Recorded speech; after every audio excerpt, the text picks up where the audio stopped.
She's looking at me evil already. What we've found is most appliances are very expensive. I was shocked at what you gave us the price on this. I was actually really shocked at the entry point price you gave on this. Most appliances are very expensive for what they are. They're very vendor specific. You know, the software that typically runs on them, that's all you're going to get with it. You want to make a change to it? Well, you either have to go back to the developers and have them make changes and make a special customized solution for you. Usually don't allow you to have much in the way of expandability again. And that's just the nature of an embedded device. You lose expandability in a lot of embedded devices. And they typically run on the slower processing side. If you're not doing any type of call processing like voice recognition, audible playback, reading of text files and everything back to the users, anything that's really CPU intensive, if you're not doing that, you're okay. But in our applications, we generally have a lot of recording going on. We generally have a lot of voice translation, text to speech and speech to text inputs in there. And we do a lot of database lookups in our applications. COTS, everything from the standard Dells that people don't like to HP servers to simply grabbing a tie-in board off the shelf and putting it in a small form factor case. You can get cheap hardware. It's real cheap, real quick. It doesn't take us really but 20, 30 minutes to build a computer.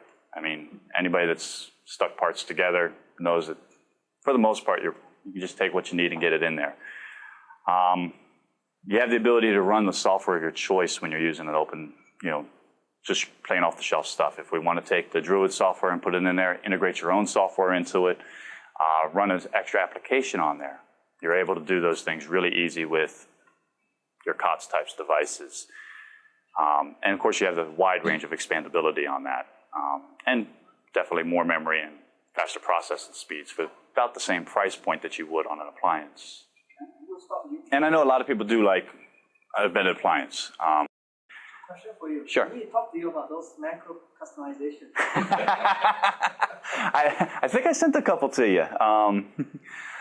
Let's see. The ability to use third-party add-ons. One of my biggest pet peeves is I hate Postgres.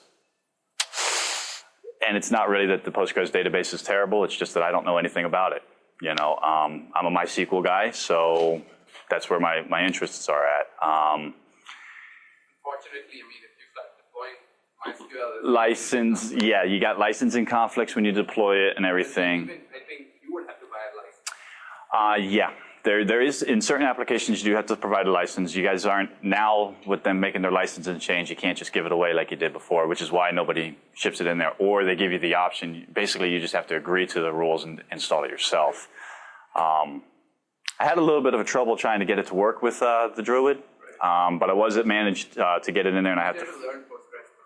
It's not that steep a learning curve. It probably isn't, but when if you learned Exchange, and that was your very first mail server environment, then go look at postfix, and you're like, what the heck is all this? Right. It's the same thing. I learned MySQL early on, so that's what I'm more familiar with. I probably will have to sit down one weekend and crack open a Postgres book, but I know, but it's not as fast. And don't tell me it is. It's not as fast.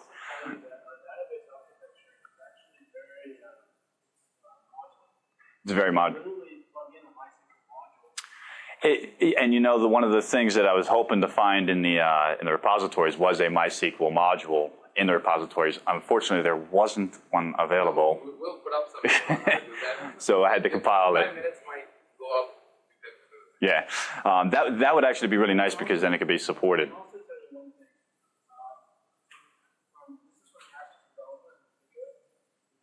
modules and add-ons package are terrible. I recommend using ODBC. But that kills your performance. I've actually, the reason we use MySQL is because we have some reporting software that we run. Again, it's open source. Our whole entire shop is open source. In fact, my laptop here is running Ubuntu as a desktop. It's my everyday OS. Mm-hmm. And that's another viable option and everything.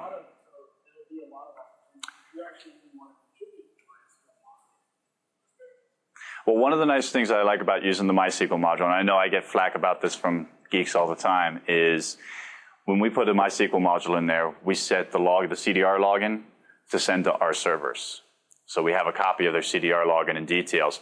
In addition, the asterisk box is already logged into whatever has been set up. So now you have the asterisk log into the MySQL database, it's logged into the local CDR files, and it's logged into the Postgres database. So there's plenty of reports of the call details, but it allows us to get a copy of the config files so that we can go in there and look at them ourselves and see what's going on.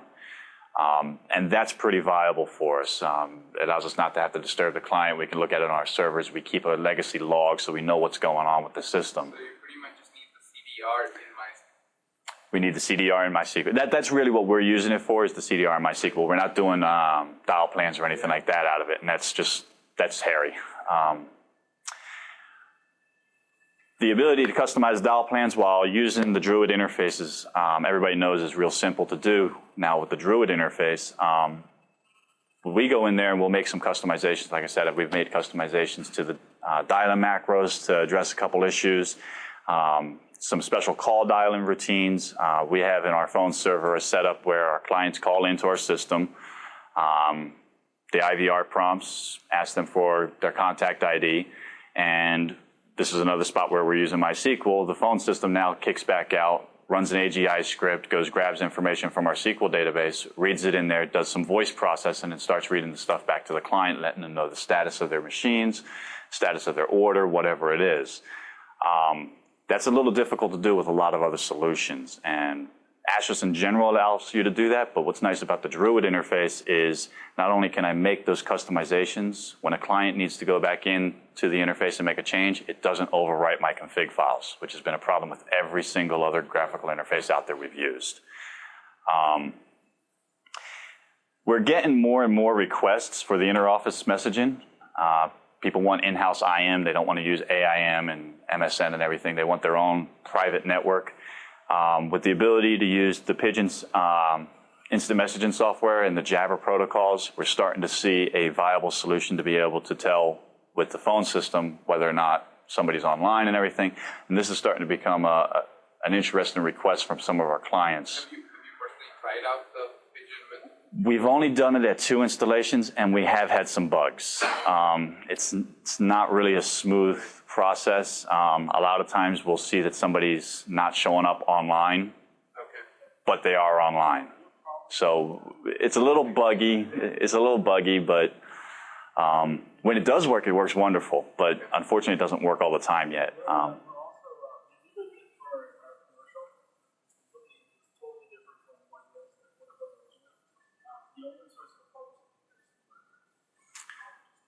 Yeah, and I think I've read that somewhere else as well.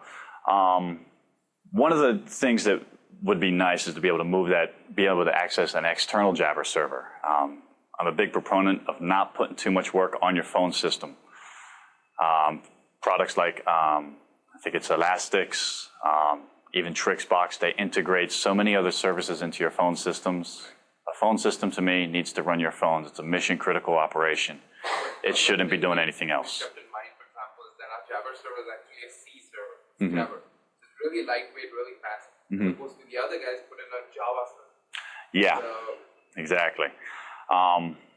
But being able to put some of those external services outside of your box, if you already have one in place, is great. Yeah. And then if not, having it run on there with lightweight stuff like that is viable. But putting it outside of the system, being able to put it outside of the system is real critical for stability. Grandstream phones. Okay. I have to admit, I brought a phone with me, but I broke it this morning when I I kind of crushed the phone this morning. I got out of bed and I stepped on the phone and my mistake. Oh well, it's a cheap phone, right? At least it's not a $400 phone. Making it all work on a budget. A lot of our clients, small businesses, they're very constrained as to what they're able to use as far as expense-wise. They may have 10 or 15